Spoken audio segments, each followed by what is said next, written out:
Beatrice pretended to have lost her memory in a car accident and wanted to strip me of my position. When I happened to walk by, I overheard someone saying to Beatrice, "Can you lend me the position to play with for 7 days? Of course, I'll make sure you enjoy it to the fullest." My steps paused, but I didn't expose her lie. The next day, during the meeting, when Beatrice slammed the table and told me to get out of the company and hand over all the projects, all the employees looked at me, waiting for me to stop Beatrice's unreasonable behavior. But I didn't resist. I just obediently signed the resignation agreement. What she didn't know was that the deadline for submitting the project was only 7 days. And the client only recognized me as the core person in charge. Chapter 1. You can leave if you want, but you must delete all the clients' and colleagues' contact information. Those are the company's resources, and you have no right to take them with you. Just as I was about to leave, I was stopped by Beatrice's ambiguous lover, Phineas. After managing the company for years, I knew very well that the company never had such a rule. He was clearly targeting me on purpose. I turned my head toward my wife. "Beatrice, is this what you want too?" Beatrice stared at me in a daze for a moment, then coldly nodded. If I really deleted all those resources, there would be no room left to fix anything. She was sure I couldn't bear to leave, and that's why she dared to be so tough. It wasn't surprising she thought so. We had been married for 7 years and still had no children. The company was practically our child, and I loved and protected it even more than she did. I worked day and night negotiating deals, cautious and diligent, not daring to delay a single bit. Last week, during a meeting, she proposed promoting Phineas directly to head of the technical department. The senior members of the company all owed her favors, so they reluctantly praised Phineas a few times and passed it. I was the only one who, after assessing that Phineas's ability was far from good enough, vetoed her proposal with a firm no, completely disregarding her pride. She knew very clearly that I would never allow her to mess around in the company. So this time, just to get Phineas what he wanted, she even put on a melodramatic act of memory loss, all to force me into submission. When the colleagues saw us arguing, they all hurried to persuade us. "Christopher, Vice President, calm down. Beatrice is just sick. As her husband, you need to understand her and be patient with her at such a fragile time." Encouraged by their words, Beatrice said solemnly, "My husband is everything. Anyone in this company who dares to go against my husband is going against me." Our colleagues laughed at that, pulling me aside playfully. "See, Christopher, your wife still loves you very much. She's just sick and is mistaking someone else for you." Feeling their envious gazes, I couldn't force a smile at all. The truth was the exact opposite of what they thought and saw. Beatrice and I, as husband and wife, were polite and respectful on the surface, but whenever issues arose, she always forced me to compromise and give in. No matter right or wrong, regardless of the situation, she always stood on the opposite side of me. Because of this, we argued often, but she always said that I was her family, and no matter how bad things got outside, we could always make up at home. But outsiders were different. Once they got angry, things could become irreversible. Though her words made me uncomfortable, hearing them again and again did make them sound somewhat reasonable. But now, seeing her in person, seeing how she could abandon her principles and bottom lines for Phineas, I finally understood. When you truly love someone, your first instinct when they are wronged is to protect them, not to coldly weigh pros and cons. As I was thinking, the stool in front of me was suddenly kicked over by Phineas. "Christopher, you shameless old man. Beatrice's husband is clearly me. If you dare to spout nonsense again, I'll tear your filthy mouth apart." He pointed at me and cursed as if I were the homewrecker ruining someone else's family. And Beatrice, having witnessed everything, didn't explain a word. She simply stood behind Phineas, silently supporting him. I tugged at the corner of my lips. "Fine, I'll delete them." With that, I took out my phone, posted a status saying I had resigned, and raised my hand, ready to deactivate my work account. Beatrice realized I was serious, and suddenly panicked. She hurried to stop me. "Forget it. Considering you're a long-time employee, you don't need to delete anything. Just go." All the colleagues let out a sigh of relief, but Phineas stomped his foot in dissatisfaction. "Baby, am I, the dignified vice president, not even allowed this bit of authority?" Beatrice, who always indulged Phineas's behavior, shot him a warning look this time, signaling him not to make trouble. Then she softened her expression and transferred 50,000 yuan to me directly, promising, "Don't worry, the company will never chill the hearts of its contributors. Even though you're resigning, what the company owes you won't be reduced by a single cent. We just need some time. As for your severance compensation, we'll give you an answer in 7 days. Go home and rest first." She thought I still didn't know her so-called amnesia was fake. She assumed that 7 days later, she could use her illness as an excuse, then apologize and beg for forgiveness, making everything return to how it was before. But she, the hands-off boss, had no idea that the most important project in her hands had only 7 days left before its submission deadline. This project involved a massive amount of money. If the submission wasn't made on time, or if any issue occurred, she would have to pay an enormous penalty. If this were before, for the sake of the company's stability and her future, I would have swallowed all grievances and compromised. But I was already exhausted. The company and her, I wanted neither anymore. In front of me, Beatrice subconsciously tried to straighten my tie, but then remembered her act and awkwardly withdrew her hand. I glanced at my phone and refunded the transfer. Then I deleted every remark I had set for her in one go. After doing all this, I looked at her calmly and said, "Beatrice, let's get a divorce." Chapter 2. Beatrice was stunned and blurted out, "You want to divorce me? Why?" Just as the words left her mouth, she realized she had slipped. She hurriedly corrected herself. "Divorce? Don't be ridiculous. How could I possibly have married you?" Watching her clumsy acting, I didn't bother exposing her lie, nor did I want to waste my breath arguing, so I simply went along with her play, making up nonsense as I went. "I tricked you into registering the marriage. Now let's go and get it dissolved." Hearing this, Phineas immediately burst into laughter and urged, "About time. Let's go right now." Beatrice hesitated, frowning. She didn't even care about the loopholes in my words, she just wanted to muddle through. "Forget it. This feels a bit strange. I'll decide later." I was puzzled. Didn't she like Phineas? I was taking the initiative to divorce her, giving them a clear path, yet she wasn't happy. If this had been before, I definitely would have asked her why, even ridiculously questioning whether she had ever loved me. But now, I didn't care to guess what was in her mind. I just wanted the divorce finalized as soon as possible. I raised an eyebrow at her and deliberately provoked, "You don't agree to the divorce because you can't let me go, is that it?" Phineas instantly tugged pitifully at Beatrice's sleeve. "Aren't I the one you love the most? How could you marry someone else?" Under the pressure from both of us, Beatrice could only grit her teeth and agree. When the three of us arrived at the Civil Affairs Bureau, just as we reached the entrance, Beatrice suddenly shook her head, pretending her memory had been triggered by something familiar. She even took my hand proactively. "This place looks familiar. I remember now. On New Year's Eve, you and I stood in a long line here to register our marriage." She knew that day had been my happiest memory. She thought that mentioning our supposedly beautiful past would make me reluctant to divorce. After all, she had used this exact trick to win me back every time she angered me before. But that day, I had not only overheard her faking her amnesia, I had overheard the way she talked about our marriage. What's so romantic about it? The only reason I agreed to marry him on the last day of the year is because I promised I would. But spending the rest of my life with someone I don't love, I truly couldn't accept it. So I kept delaying and delaying until the very last day before I forced myself to go through with it. Anyway, no matter who I marry, it's just passing the days. He has good conditions and can help me. He's a nice person too, a very suitable marriage candidate. I stood outside, listening to her praise, but my heart sank to the bottom. I had believed we were together for love, but to her, I was nothing more than a convenient tool. No wonder that once the company began thriving, she guarded all money and authority tightly, refusing to let me touch any of it. She had been wary of me all along. I drifted off for a moment. Beatrice tugged my hand and asked whether I remembered anything. A marriage built on such mutual suspicion had exhausted me. Cutting my losses was the best choice. I shook my head and replied perfunctorily, "No, you must be imagining things because of your supposed head injury." Beatrice's smile froze instantly, seeing how indifferent I was despite her effort to appease me, and realizing that I, the one who should be understanding the patient, wasn't playing along at all. The more she thought about it, the angrier she got. She grabbed Phineas's arm and intertwined her fingers with his. "Right, it's all fake. Once we finish the divorce, I'll marry Phineas."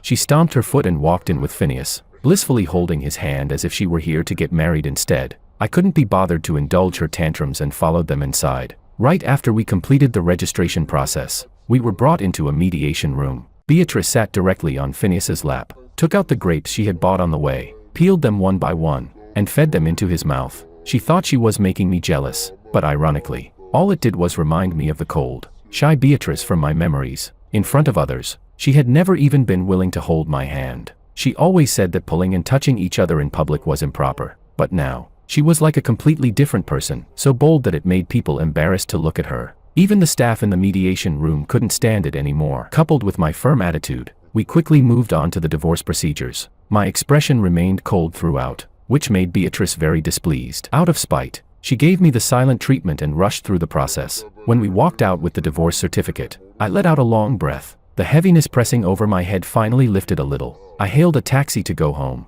Phineas leaned over and saw the address I filled in, the house. His expression instantly darkened. "Home? You're divorced already. That hasn't been your home for a long time. Pack your things right now and get out."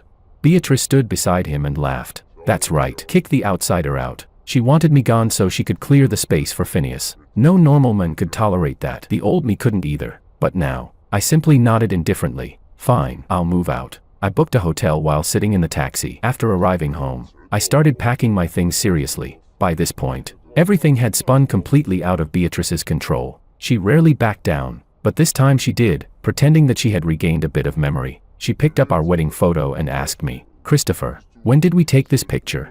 Without even lifting my head, I kept stuffing clothes into my suitcase and replied perfunctorily, "It's fake. I photoshopped it myself." My words completely infuriated Beatrice. She snatched my suitcase and threw each item of my belongings out the door. "Get out. Leave now."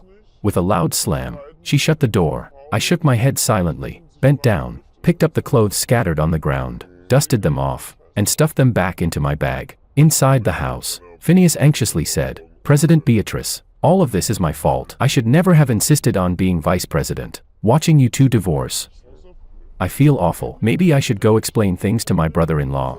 Beatrice composed herself and comforted him. "It has nothing to do with you. Christopher is just too petty, arguing with a patient. Let's ignore him. I'll stay with you these 7 days, and then we'll figure out the rest. Christopher is easy to coax. I just have to crook a finger, and he'll come back, carrying my things." I stepped into the elevator. She was overthinking it. This time, it was truly over. No chance of reconciliation. Chapter 3. During the days after separating from Beatrice, I felt surprisingly relaxed, except that my former colleagues kept sending me messages. Perhaps they were anxious today, because one of them directly called me, "Christopher, hurry back. The project deadline is almost here."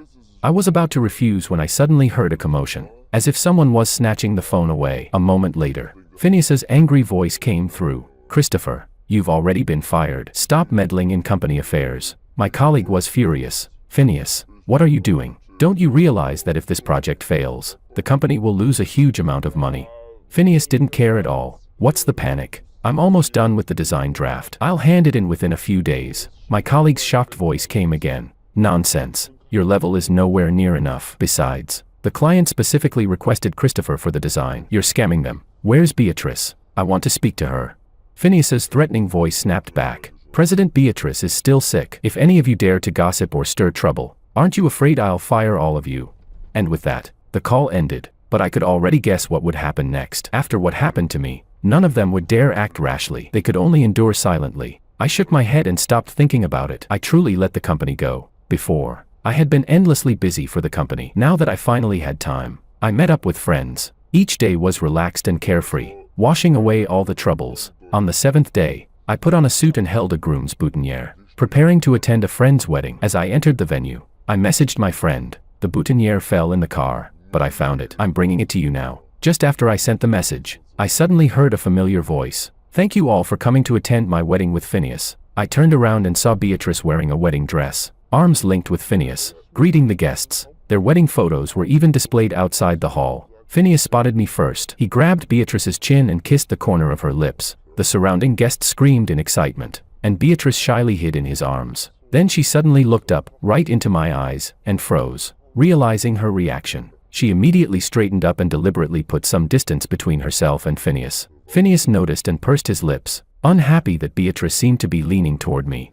mistaking me for someone coming to ruin the wedding. And noticing the crowd watching, he rushed over with tears in his eyes. Clutching my hand, he begged dramatically, "Christopher, I really love Beatrice. Please let us be together. Don't steal her away from me." Beatrice raised an eyebrow and was about to defend Phineas when she suddenly noticed the groom's boutonniere in my hand. She subconsciously assumed I was here to get married, and her eyes instantly turned red. "Christopher, how could you hide it from me and marry someone else?" I knew she misunderstood, but I had no intention of explaining. I said coldly, "Ma'am, we're already divorced. Please have some self-respect." Beatrice stared at me in a daze. She no longer had the energy to act. She exaggeratedly pretended her memories were coming back, then grabbed my hand and asked, "Christopher, why am I wearing a wedding dress? Are you here to marry me again?" As she spoke, she reached for the boutonniere in my hand to pin it on me. I caught her hand, my voice indifferent. "Stop pretending. I heard the entire process of you and Phineas scheming that fake memory loss." Meeting the icy chill in my eyes, Beatrice realized she couldn't hide it anymore. Dropping the act, she said with an unpleasant expression, "I only did that because you're biased against Phineas and keep suppressing him. I had no choice but to resort to this. You don't even know, while you were gone, Phineas managed the company very well." I let out a cold laugh. Is he managing it well, or hiding things well? Do you even know that today is the deadline for the Bright Light Company project? Beatrice froze, turning her head sharply toward Phineas. Phineas smiled and explained, "Relax, I handled it already. No need for Beatrice to worry about such a small matter." Then he shot me a provocative look. "Christopher, you don't know, do you? I submitted the design draft long ago. The client has already started mass production. Sorry if my excellence disappoints you." Hearing this, Beatrice nodded in satisfaction. She had just opened her mouth to speak when her phone rang. She smiled and waved the phone at me. "The client is probably calling to praise Phineas. You really should reflect on yourself and apologize to him properly." With pride written all over her face, she pressed the answer button and turned on the speaker, but immediately, the client's furious voice blasted out, "Idiots! We asked for Christopher's design. How dare you submit a worthless draft from some intern and try to fool us? This is a serious breach of contract. You've caused us massive losses. Prepare 100 million yuan for the penalty. See you in court. If you can't pay, be ready to rot in prison." Chapter 4. Beatrice was stunned by the scolding. How could this happen? We've cooperated so many times, there's never been a mistake. Just as she was about to explain, the call was cut off. All these matters had always been handled by me. She had always been a hands-off boss. Now, right after boasting and praising Phineas, a disaster hit. She couldn't swallow her pride to ask me, so she could only frown and question Phineas. "What happened? Didn't you say everything was already taken care of?" Phineas's expression was terrible. He complained angrily, "That client is really ungrateful. I worked so hard on that draft. How could he talk about me like that? It's just a small project. If they don't want it, fine." Beatrice's eyelids twitched fiercely. "That's a 100 million yuan penalty. The company wasn't big. There was no way it could produce 100 million to compensate. And now that this happened, the company's reputation was ruined in the industry. Getting new projects would be extremely difficult." Even after being reprimanded, Phineas still looked indifferent. "So what? It's only 100 million. Just pay them." He said it so casually, as if the penalty were a single dollar. Well, of course, it was company money, and Beatrice would never punish him. He wouldn't lose anything, naturally. He didn't care. Even Beatrice couldn't stand such outrageous remarks. She regretted ever losing her mind enough to let Phineas become vice president. She had thought, it's only 7 days, no matter how bad he is at management. What could possibly go wrong? She never expected that this one decision would completely change her fate. Phineas was still cursing the client, using every dirty word he knew. Beatrice finally couldn't take it anymore and interrupted. "Enough. Didn't I tell you that you must be strict and serious in the company? How could you make decisions on your own and upload a design draft yourself? You're just an intern." Phineas pouted unhappily. "I'm the vice president. If I don't even have that bit of authority, what's the point of being vice president?" Chapter 5. Besides, Beatrice. So what if I messed up a project? Why are you being so fierce with me? He acted as if he had been wronged, rambling on and on. Listening to him list out the projects he had ruined, I unexpectedly found answers to many things. Previously, there was a project I was in charge of. I supervised it personally, and the draft was perfectly fine when we checked it. But once the client received it, it looked completely different. Beatrice blamed everything on me and scolded me for a long time. Yet I clearly checked the draft repeatedly and only allowed the submission once I was sure it had no issues. Who knew, when Phineas submitted it, he accidentally deleted the source file. Too afraid to ask us for another copy, he uploaded an unedited version on his own. The client was furious. All the problems they had pointed out remained untouched, and they confronted Beatrice on the spot, demanding an explanation. Beatrice immediately wanted to fire one of my interns at random to appease the client. I refused. In the end, the situation escalated badly, and as their supervisor, I had to take responsibility. After all, no matter who messed up, it was considered my failure to manage properly. I took the initiative to accept the punishment, being demoted and having my salary cut. And to salvage the project, I humbled myself, apologized to the client repeatedly, and only then was I able to resolve the situation. Yet until today, I finally learned the truth. Phineas had been the one at fault all along. Beatrice knew, yet she indulged him, deliberately pinned the blame on me, and forced me to clean up the mess. Now, unaware of my change in attitude, Beatrice scolded Phineas a few more times before sighing helplessly. "Forget it. Everyone knows exactly how limited your abilities are. I don't expect anything from you." After that, Beatrice looked at me with affectionate eyes. "Christopher, you're still the best. I believe you can handle this incident. No matter how difficult the project or how picky the client is, you always manage to solve it. It was my fault before. Phineas really can't compare to you. My dear husband is still the most capable." I was about to refuse when Phineas immediately grew jealous. "Beatrice, I'm not as bad as you make me sound." This time, Beatrice didn't indulge him. She scolded sharply. "Enough. Isn't this whole mess you're doing? I made you vice president just to let you have fun and show off a bit with your measly skills. You actually dared interfere in real work."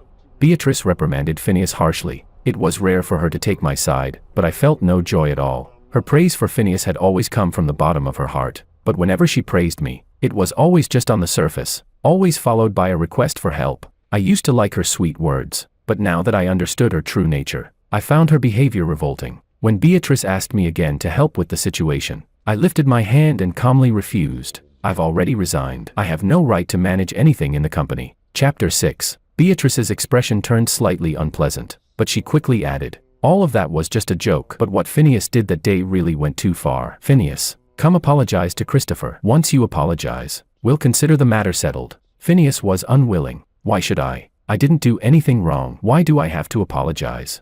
He looked like someone who would never bow his head. Beatrice warned him coldly, "Phineas, don't forget who gives you your money. If the company loses too much, it won't be good for you either. Do you still want your BMW?"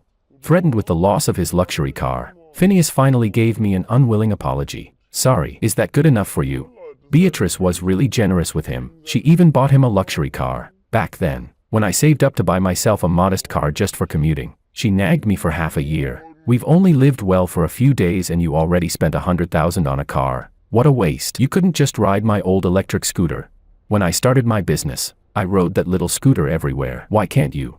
I remembered explaining over and over that I needed a decent image for business negotiations, but she didn't accept any explanation. She accused me of having money but refusing to spend it on her. Later, when her nagging became unbearable, I took her to buy a gold necklace. Only then did she quiet down. Looking at this now, the contrast was painfully obvious. Who was truly her beloved, and who was not? And I had been kept in the dark all this time, only realizing everything recently. I shook my head, not wanting to think about it anymore. Beatrice thought my expression meant I had forgiven her. Just as she reached out to pull me along, my friend rushed over anxiously. "Christopher, I asked you to grab the boutonniere. Why are you taking so long? You're going to delay the ceremony." Beatrice suddenly laughed, completely relieved. "So you're not getting married to someone else? Why didn't you explain it to me?" "Oh, I get it. You wanted me to be jealous on purpose." Fine. Let's stop fooling around. Let's deal with the company crisis first." I returned the boutonniere to my friend and shook off Beatrice's hand. "I'm here to attend a wedding. The mess you two made, solve it yourselves." Beatrice lifted her chin unhappily, raising her eyebrows as she scolded me. "Is your friend's wedding more important than the company? Phineas and I have already apologized. How long are you going to keep making trouble?" Chapter 7. Her words sounded righteous and dignified, but if she hadn't indulged Phineas's behavior, how would things have ever gotten to this point? I ignored her and simply chatted with my friend. Seeing us pay no attention to him, Phineas became irritated. "Christopher, the day isn't over yet. I'm still your superior. After all these years of working, is this how you talk back to your boss?" Beatrice saw he was about to start swearing and scolded him a few times. Then, remembering she still needed my help, she softened her tone. "Fine, I'll go attend the wedding with you first. After everything is done, we'll deal with the project situation." As she spoke, she prepared to go change out of her wedding gown. I raised an eyebrow at her, fed up with her clinging. I'd said it countless times already. Why couldn't she understand? "Beatrice, I divorced you, and I resigned. From now on, whatever happens between you and the company, don't bother me." The gazes of the people around us all fell onto her, making her uncomfortable. She looked at me awkwardly. "It was all just a joke. Why are you taking it so seriously?" I laughed. "You moved Phineas into the house. Were you just joking then?" Beatrice instantly looked guilty. "It was just acting." As she said that, she nudged Phineas with her elbow. Phineas immediately caught on and said, "Right, it was all acting. If brother-in-law can't stand me, I'll move out right now." He shot me a provocative look. These past days he'd been living at my former home, constantly sending me videos to provoke me, saying Beatrice took great care of him, made different breakfasts for him every day. Beatrice even blocked my main account and posted a cooking photo. Cooking for the one I love most makes me happy. Right, I wasn't the one she loved. All the cooking and chores had always been done by me, and she never lifted a finger. I shook my head. "No need. You're her husband now. It's only natural for you to live there." Phineas raised an eyebrow. "I'm already being humble here. Why are you acting so arrogant? And besides, insult me if you want, but how could you not trust President Beatrice after being husband and wife with her?" I replied indifferently. "Don't say that. I never had a wife who pretended to have amnesia and brought another man home. Let's end this peacefully." Beatrice looked at me with disappointment, her eyes faintly shimmering with tears. "Christopher, you weren't like this before." She still didn't understand.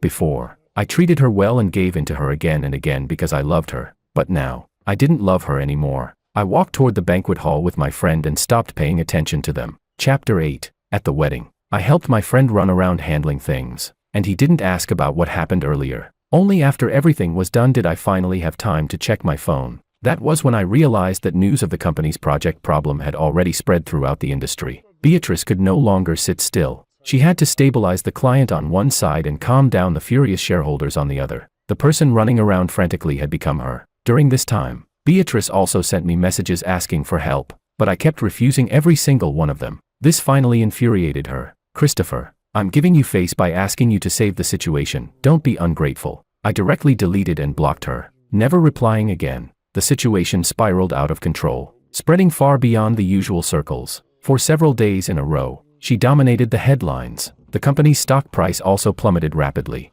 Just like that, not only Beatrice couldn't hold on anymore, the company's shareholders were panicking too. In the lobby of my hotel, Beatrice, holding a gift, had dragged along the company's core members to persuade me. A colleague pulled me aside and tried to talk sense into me. "Christopher, couples fight all the time. Beatrice knows she was wrong. Just forgive her already. Now the company is in crisis. It really needs your help. Yeah. You don't want to watch the company you built with your own hands collapse, right?" Seeing that even old colleagues had come to beg me, I asked them, "Do you all know that Beatrice's amnesia was fake?" Hearing my question, everyone fell silent. In their eyes, I didn't see surprise, only regret. Holding onto the table, I couldn't help laughing. So it wasn't just Beatrice who betrayed me. Even the colleagues and friends I had known for years had helped her hide it. These people never move unless there's profit involved. If the company weren't about to collapse, they would never have come to plead with me. They took turns giving excuses for Beatrice, trying to persuade me. Beatrice even lowered herself to coax me humbly. I pushed the gift she brought as far away as possible. "You're all so capable, aren't you? Then solve it yourselves." Seeing my attitude remain unshakably firm, Beatrice finally dropped her friendly mask. "Christopher, what good does it do you to bring down the company?" Chapter 9. Ridiculous. I merely refused to clean up their mess, yet she pinned the company's problems on me. I shook my head. "Beatrice, even if the company does well, it doesn't benefit me. I've always just earned a fixed salary." Not only that, Beatrice was harsh with my bonuses. She said that since I was her husband, I shouldn't waste the company's money, and that she'd cook me a meal at home as my reward. But Phineas did absolutely nothing, and she kept finding ways to give him bonuses. Beatrice raised an eyebrow, telling me not to be stubborn. She thought I still couldn't let go of the company I had built from scratch. But I was no longer that hot-headed young man from back then. I had become realistic too. Dragging my suitcase, I handed her a document. "I've already accepted this company's job offer. Once my visa is processed, I'm leaving. Give it up." After resigning, I received an invitation from another company. They had been trying to recruit me for a long time, and I was tempted. But back then, I felt my home was here. I couldn't just leave everything behind to work elsewhere. Yet now, my home was long gone. The career I had devoted years to had also reset to zero. So I didn't think twice, I accepted. Seeing the job offer, everyone froze in shock. Beatrice couldn't believe how decisive I was. She muttered irritably, "Christopher, you're just trying to scare me, right? Didn't you say you'd never leave me for the rest of your life? Why cling to my promise when she never fulfilled hers?" When everyone realized I couldn't be persuaded, disappointment washed over their faces. I stood up and prepared to say my goodbyes. Right then, out of nowhere, Phineas rushed over and punched me. I immediately raised my arm and landed a punch back. Seeing the fight escalate, everyone hurriedly pulled us apart. Phineas's eyes were red as he roared at me. "Christopher, you're such a piece of trash. Do you know, now that this blew up, President Beatrice not only has to pay, it could land her in jail if she can't fix it. You keep saying you love her the most, but the moment she needs you the most, you run away, you shameless bastard." Chapter 10. The one who messed everything up was Phineas. What right did he have to point fingers at me? My colleagues, finding his words too harsh, hurried to explain the situation to me in fragments. Only then did I learn that over these 7 days, Phineas had squandered the company's money recklessly. Now that the $1 billion compensation couldn't be paid, other partners had also terminated their contracts, demanding restitution from the company. Beatrice was already entangled in lawsuits, and if she couldn't repay the debts, she would end up in prison. So things had truly blown up. No wonder she was desperate. But what did that have to do with me? I couldn't be bothered to respond. When Beatrice heard Phineas say all that, she quickly turned her face away, secretly wiping her tears. Seeing the mood shift, the other colleagues circled around again to persuade me. Yes, Beatrice may have been a bit childish, But she and Phineas are completely innocent. Nothing happened between them. Just pretend it never happened. Okay. Exactly. We're all adults here. Marriage requires turning a blind eye sometimes. Don't take it too seriously. Right. After all, you were married, no matter what. You can't just watch her lose everything and even go to prison, can you? Looking at their disgusting attempts to persuade me, I didn't even want to dirty my mouth by arguing with them. If the same thing happened to their spouse, none of them would have remained as calm as I was. I shook my head, still unmoved. Beatrice gritted her teeth and finally lowered herself before me. I promise, this will be the last time. As long as you help me through this one thing, I swear I'll return to the family. If you're unhappy, I'll fire Phineas right now. I'll cut ties with him completely. Phineas stood there red-eyed, refusing to say another word, but I still didn't look back. No need. Just go live your life with him. Goodbye, everyone. Actually, no. It's never seeing you again. Ignoring Beatrice's desperate cries, I walked out, got into a taxi, and headed to the airport, boarding my flight. Not long after, I received messages from my former colleagues. The company had gone bankrupt. Beatrice, unable to repay the money, had all her assets frozen, and she was imprisoned. As for Phineas, every cent and item he had taken from Beatrice was recovered to help cover the debts. I quietly turned off my phone, got up from my bed, and headed to work. A new day had begun.